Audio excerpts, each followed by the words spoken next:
Сәлем достар, қалдарыңыз қалай? Сіздерге 3 тамыз бен 9 тамыз аралығында мерген белгісіне арналған жұлдыз жорамалын ұсынамын. Құрметті мергендер, сүйікті мергендер, сіздер керемет бір аптадасыздар. Осы аптада сіздердің көз қарастарыңыз өзгеретін, көкжиектеріңіз кеңейетін, ой өрістеріңіз өзгеретін керемет бір аптадасыздар. Басыңызға жаңа пікірлер, өміріңізге жаңа адамдар келетін болады.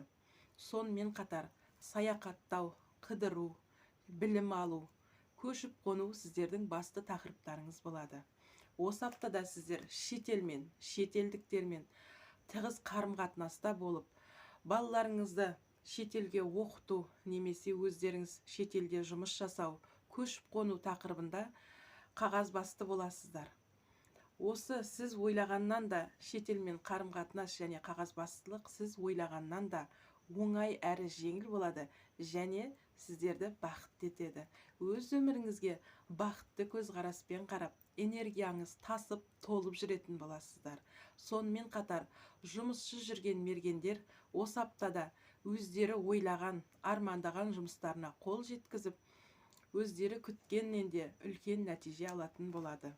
Және де аптаның 4-ші күні сіздер ойлаған, пайымдағаннан да 10 есе үлкен қаржы түсетін болады.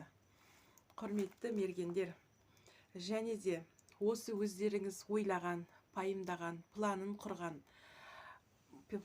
құрастырған осы жетістіктеріңіз, бақытыңыз басыңызда мәңгі бақ боп қалсын десеңіз, асығыс шешім қабылдамай, байыппен, ұқыптылықпен, сабырлықпен алға қарай жылжыңыздар дегім келеді. Және де аптаның 6-7 күндері басы бос болған мергендер өздерінің өмірлік жан серігін бір көріп ғашық болып жолықтырулары мүмкін. Құрметті мергендер, сіздерге бақыт тілеймін. Бақытты болыңыздар. Сәттілік.